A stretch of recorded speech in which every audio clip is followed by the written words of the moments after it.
Well, hi, hey, hello everyone. So I wanted to redo this video because the other one was like super long and yeah. So I listened to a few books on audio, or actually the three I'm going to be talking to you about I listened to on audio. I'm also doing the rereadathon that Catalyst Reads, or Michael from Catalyst Reads, is hosting. But because the books that I'm finishing or that I'm in the middle of for that rereadathon for the first month are books that I really love and I have a lot to say about. I think they need their own video. So I will be doing a separate video for my reread review of The Hunger Games and my reread review of The Giver. The Giver will come either in a week or so or next month. But both books I just have a lot to say about, especially now that both of them have movies, especially The Giver. Um, but yeah, so I will be talking about um, what I liked about the books, the themes in them, maybe stuff that you can compare it to. If you like this, you might like that or whatever, and the movie comparisons and everything. So that'll be coming soon. So the three books that I'm going to be talking about are all audio, as I said. One of them, no, two of them I listened to on Audible. Two of them are by the same author, but not both Audibles. So, here we go. The first one I listened to on Audible was The Miraculous Journey of Edward Tulane. Now, this is a children's slash middle grade type book that was written by Kate D. Camillo. She is the author of Because of Winn-Dixie and The Tiger Rising and The Tale of a Desperate, but I haven't read that one yet, so I've seen bits of the movie. So Edward Tulane is about a China rabbit. He's a doll or a China rabbit, whatever you want to call him. And he thinks very highly of himself. He's very into himself, shallow, whatever you want to call it. The world revolves around Edward and Edward's world. And there's a little girl named Abeline, I think, or Abeline, who adores him. But one day they are on a boat and he falls off. And that is where his journey begins. He meets several different people, including a young girl, a young boy and a young girl.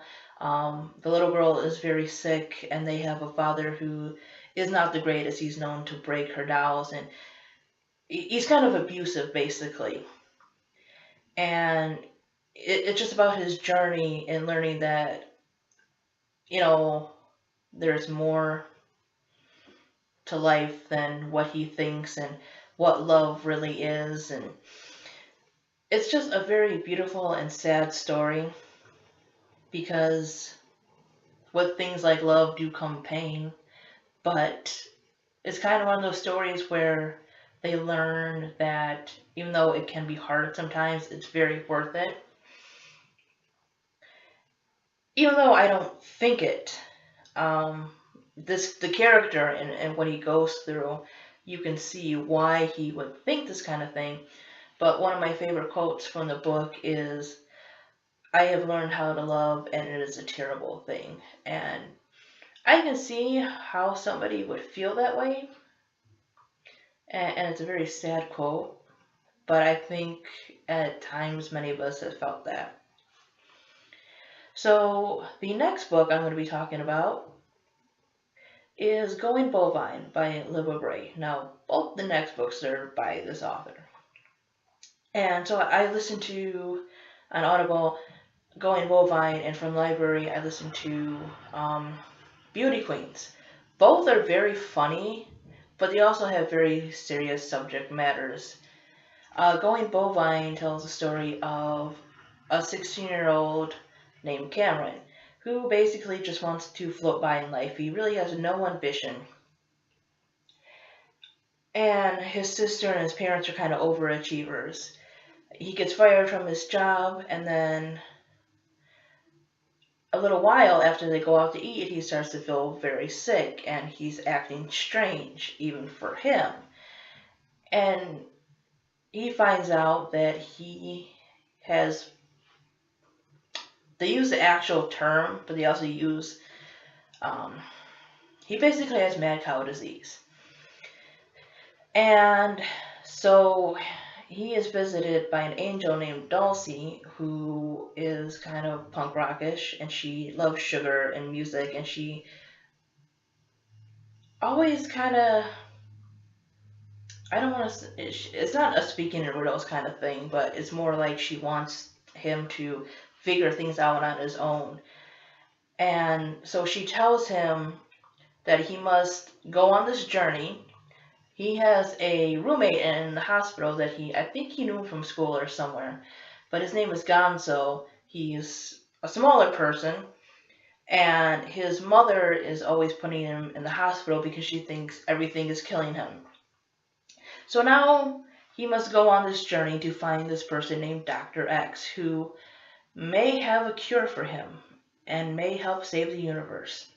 So him and Gonzo must go out of state to find this mysterious Dr. X, and along the way they come into this happiness cult and they meet a whole bunch of other people.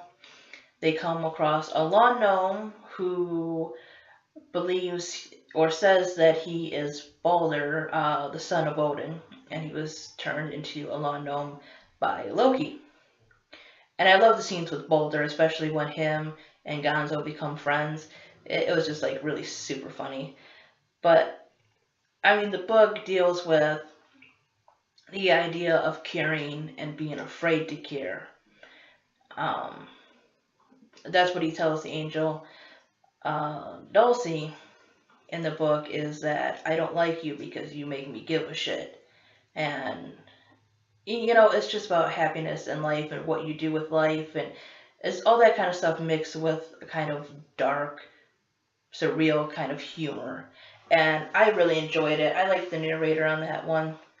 Usually I don't like narrators that sound a little bit older, but I think this one was just right for the character.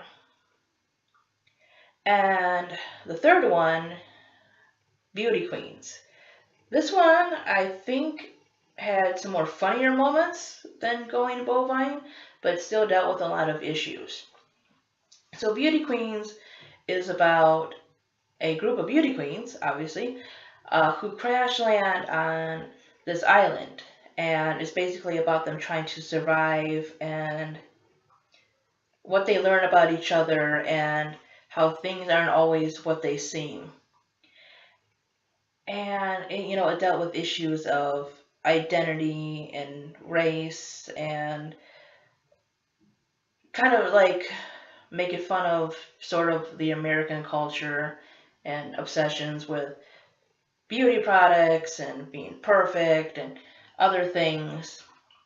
It was a good satire, but it knew when to be serious.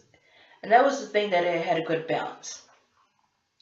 And I like the fact that you were able to have characters who had differences, such as, I won't say who it is, but not too long in the story you kind of find out there is a trans character and then a character who is raised more Christian-like and everything. And I like the fact that there really is no bashing in there. There is no name-calling or this and that. It's about people trying to look at things from a different perspective or saying, hey, think about it this way. And I like the fact that she did that, that no one had to be transphobic or racist or this or that because they're this or that. It's like the characters, even though they fought because they are, you know, a group of people with different opinions, some vary in age, it seemed like at times they really could have civil conversations about things, which we wish we could do in real life half the time. And yeah, it's just, like I said, it dealt with issues. It was funny. It was kind of adventurous at times. It was just a really good mix of everything. And don't let the cover like throw you off. I think a lot of people would enjoy this book. I think all three of them are awesome. I think Edward Tulane, you know, it's a really good book for a children's book. Very poetic, just a lot of emotion there. And the last two ones, like I said, humor, dark humor, just a great mix of everything.